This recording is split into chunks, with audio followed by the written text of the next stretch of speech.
Majjhima Nikaya. Middle length sayings.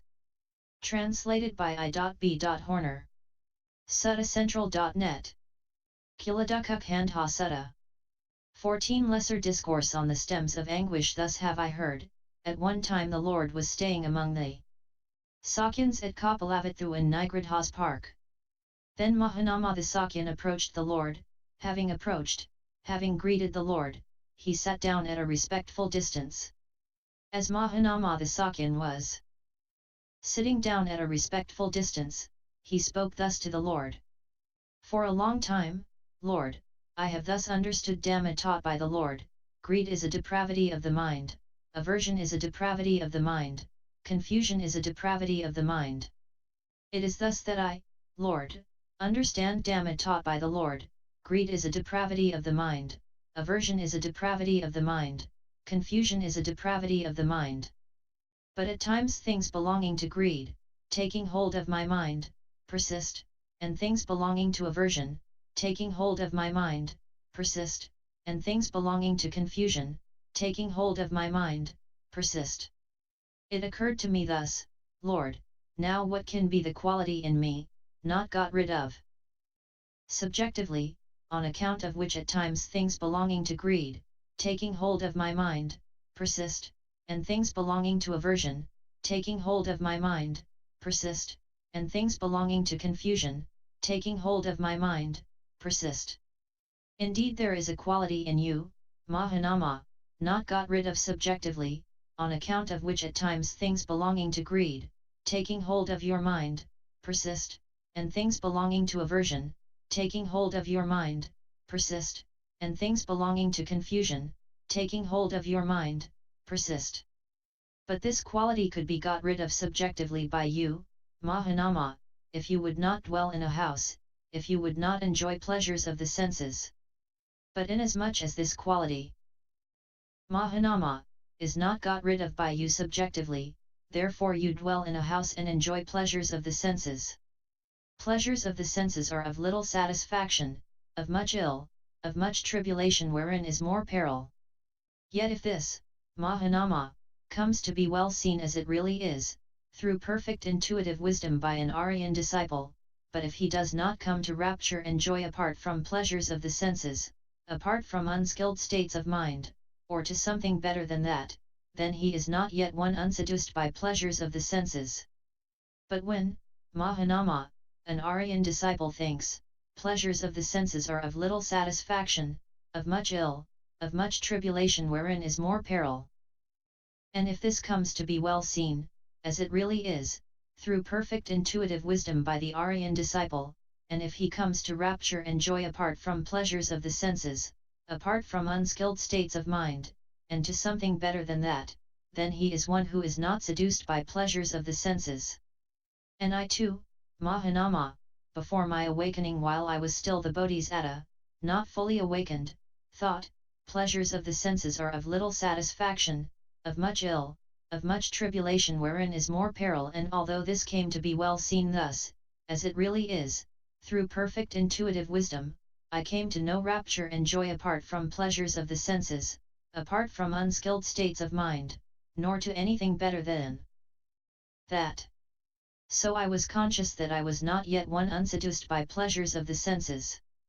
But when, Mahanama, I thought, pleasures of the senses are of little satisfaction, of much ill, of much tribulation wherein is more peril. And when this was well seen thus, as it really is, through perfect intuitive wisdom, and I came to rapture and joy apart from the pleasures of the senses, apart from unskilled states of mind, and to something better than that, then was I conscious that I was one not seduced by pleasures of the senses.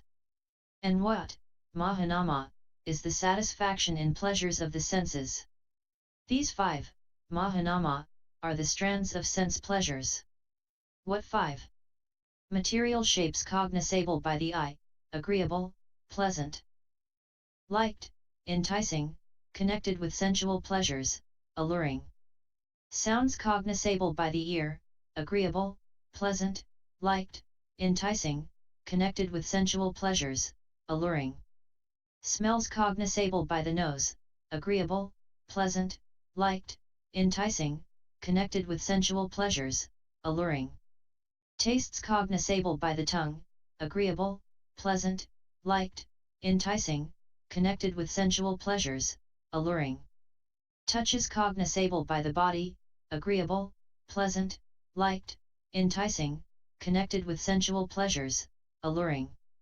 These, Mahanama, are the 5 strands of sense pleasures. Whatever pleasure, whatever happiness arises in consequence of these 5 strands of sense pleasures, this is the satisfaction in sense pleasures. And what, Mahanama, is the peril in sense pleasures? In this case, Mahanama, a young man of family earns his living by some craft, such as reckoning on the fingers, such as calculation, such as computing, such as agriculture, such as being in a Raja's service, such as by another craft.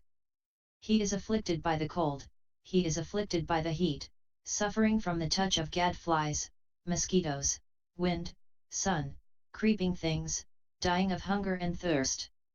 This, Mahanama, is a peril in pleasures of the senses that is present, a stem of ill, having pleasures of the senses as the cause, having pleasures of the senses as the provenance, being a consequence of pleasures of the senses, the very cause of pleasures of the senses.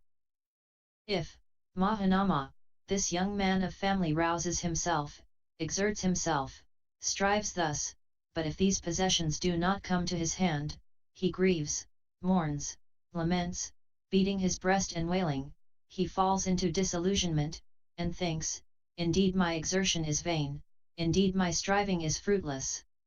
This too, Mahanama, is a peril in the pleasures of the senses that is present, a stem of ill, having pleasures of the senses as the cause, having pleasures of the senses as the provenance, being a consequence of pleasures of the senses, the very cause of pleasures of the senses.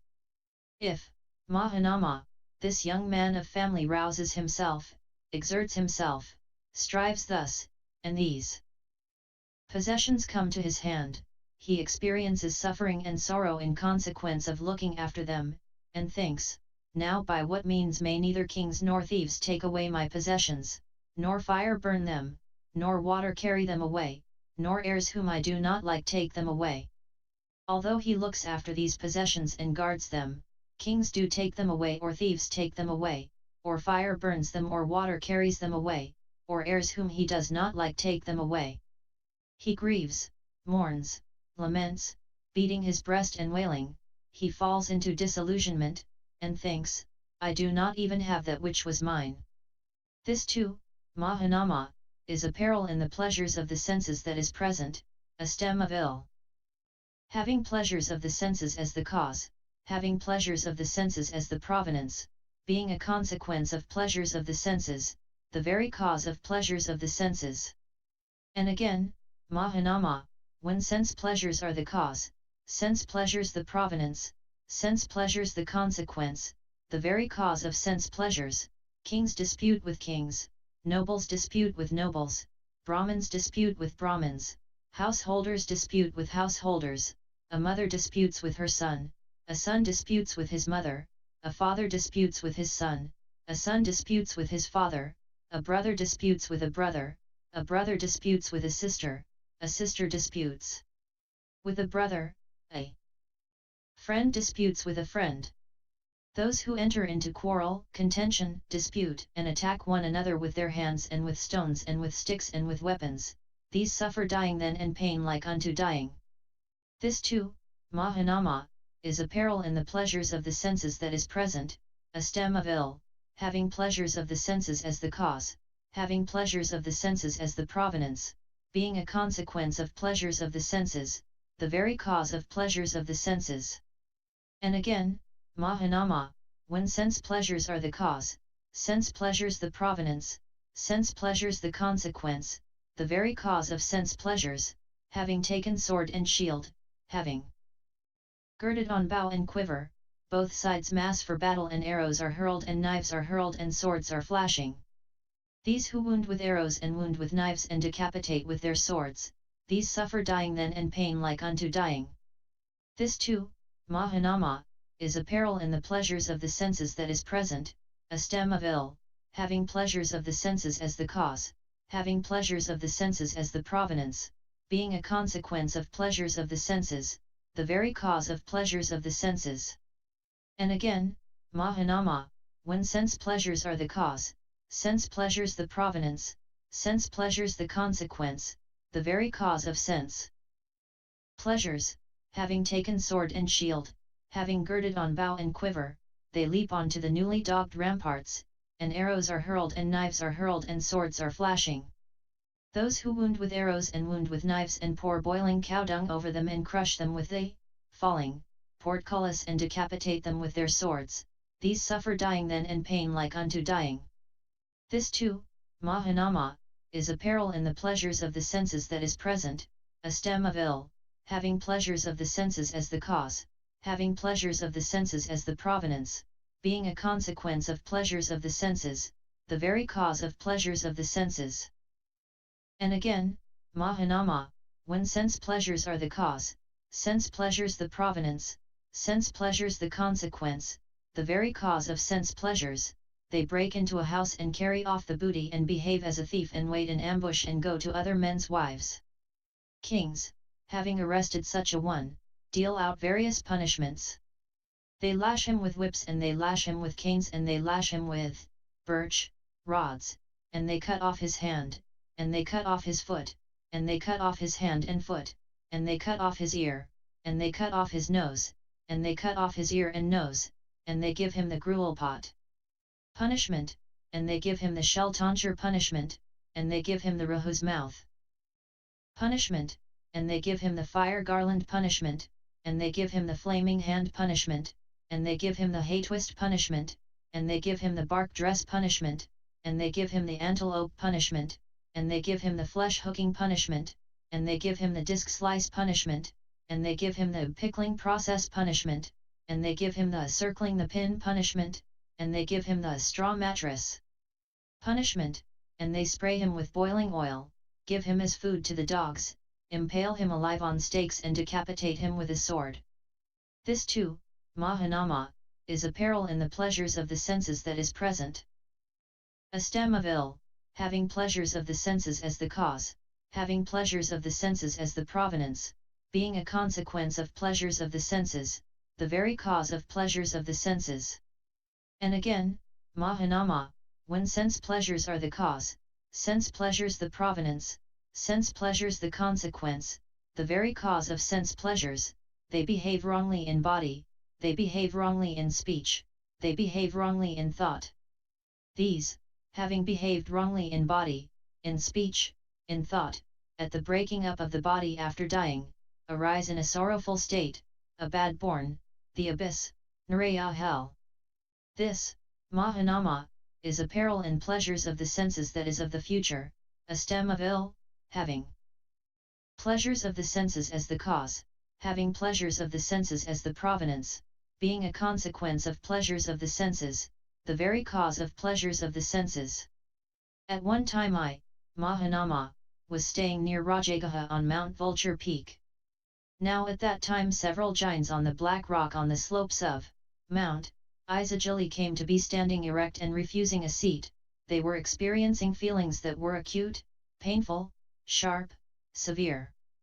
Then I, Mahanama, having emerged from solitary meditation towards evening, approached the slopes of Mount Isagili, the black rock and those giants. Having approached I spoke thus to those giants, why do you, reverend giants, standing erect and refusing a seat, experience feelings that are acute, painful, sharp, severe? When I had thus spoken, Mahanama, those giants spoke thus to me, your reverence, Nathaputa the Jain is all-knowing, all-seeing, he claims all-embracing knowledge and vision, saying, whether I am walking or standing still or asleep or awake, knowledge and vision is permanently and continuously before me. He speaks thus, if there is, giants, an evil deed that was formerly done by you, wear it away by this severe austerity. That which is the non-doing of an evil deed in the future is from control of body, from control of speech, from control of thought here, now.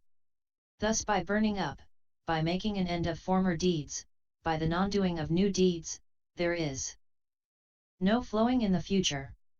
From there being no flowing in the future is the destruction of deeds, from the destruction of deeds is the destruction of ill, from the destruction of ill is the destruction of feeling, from the destruction of feeling all ill will become worn away. And because that is approved of by us as well as being pleasing to us, therefore we are delighted. When they had spoken thus, I, Mahanama, spoke thus to those Jains, but do you, reverend Jains, know that you yourselves were in the past, that you were not. Not this, your reverence. But do you, reverend Jains, know that you yourselves did this evil deed in the past, that you did not do it? Not this, your reverence. But do you, reverend Jains, know that you did not do an evil deed like this or like that? Not this, your reverence. But do you, reverend Jains, know that so much ill is worn away, or that so much ill is to be worn away, or that when so much ill is worn away, all ill will become worn away? Not this, your reverence. But do you, reverend Jains, know the getting rid of unskilled states of mind here and now, the uprising of skilled states? Not this, your reverence. From what you say, reverend Jains, you do not know then whether you yourselves were in the past, whether you were not, you do not know whether in the past you yourselves did this evil deed, whether you did not do it, you do not know whether you did an evil deed like this or like that, you do not know so much ill is worn away, or that so much ill is to be worn away, or that when so much ill is worn away all ill will become worn away, you do not know the getting rid of unskilled states of mind, the uprising of skilled states. This being so, reverend Jains, do those who are born again among men in the world and are hunters, bloody-handed, dealing in cruelty, do these go forth among the Jains? Now, reverend Gotama, happiness is not to be achieved through happiness, happiness is to be achieved through pain. If, reverend Gotama, happiness were to be achieved through happiness, King Seniya Bimbisara of Magadha could achieve happiness, King Seniya Bimbisara of Magadha would be more of a dweller in happiness than the Venerable Gotama.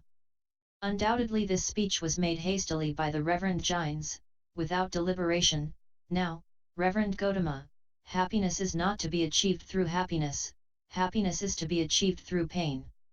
If, Reverend Gotama, happiness were to be achieved through happiness, King Seniya Bimbisara of Magadha could achieve happiness, King Seniya Bimbisara of Magadha would be more of a dweller in happiness than the Venerable Gotama. For it is I who should be questioned thus on this subject, which of these venerable ones is more of a dweller in happiness, King Seniya Bimbisara of Magadha or the Venerable Gotama? Undoubtedly, Reverend Gotama, this speech was made by us hastily, without deliberation. Now, Reverend Gotama, happiness is not to be achieved through happiness, happiness is to be achieved through pain. If, Reverend Gotama, happiness were to be achieved through happiness, King Seniya Bimbisara of Magadha could achieve happiness, King Seniya Bimbisara of Magadha would be more of a dweller in happiness than the Venerable Gotama. But let that be, for now we will question the Venerable Gotama, which of the venerable ones is more of a dweller in happiness, King Seniya Bimbisara of Magadha or the Venerable Gotama? Well then, Reverend Jains, I will ask you a question in return on that very subject. As it pleases you, so reply to it. What do you think about this, Reverend Jains? Is King Seniya Bimbisara of Magadha, without moving his body, without uttering a word, able to stay experiencing nothing but happiness for 7 nights and days? No, your reverence. What do you think about this, Reverend Jains? Is King Seniya Bimbisara of Magadha, without moving his body, without uttering a word, able to stay experiencing nothing but happiness for 6 nights and days? No, your reverence. Is King Seniya Bimbisara of Magadha, without moving his body, without uttering a word, able to stay experiencing nothing but happiness for 5 nights and days, for 4 nights and days, for 3 nights and days, for 2 nights and days, for 1 night and day? No, your reverence. But I, Reverend Jains, am able, without moving my body, without uttering a word, to stay experiencing nothing but happiness for one night and day. I, Reverend Gines, am able, without moving my body, without uttering a word, to stay experiencing nothing but happiness for 2 nights and days, for 3 nights and days, 4 nights and days, 5 nights and days, 6 nights and days, for 7 nights and days. What do you think about this, Reverend Gines? This being so, who is more of a dweller in happiness, King Seniya Bimbisara of Magadha or I? This being so, the Venerable Gautama himself is more of a dweller in happiness than King Seniya Bimbisara of Magadha. Thus spoke the Lord. Delighted, Mahanama the Sakyan rejoiced in what the Lord had said. The Lesser Discourse on the Stems of Anguish, the 4th. End MN 14.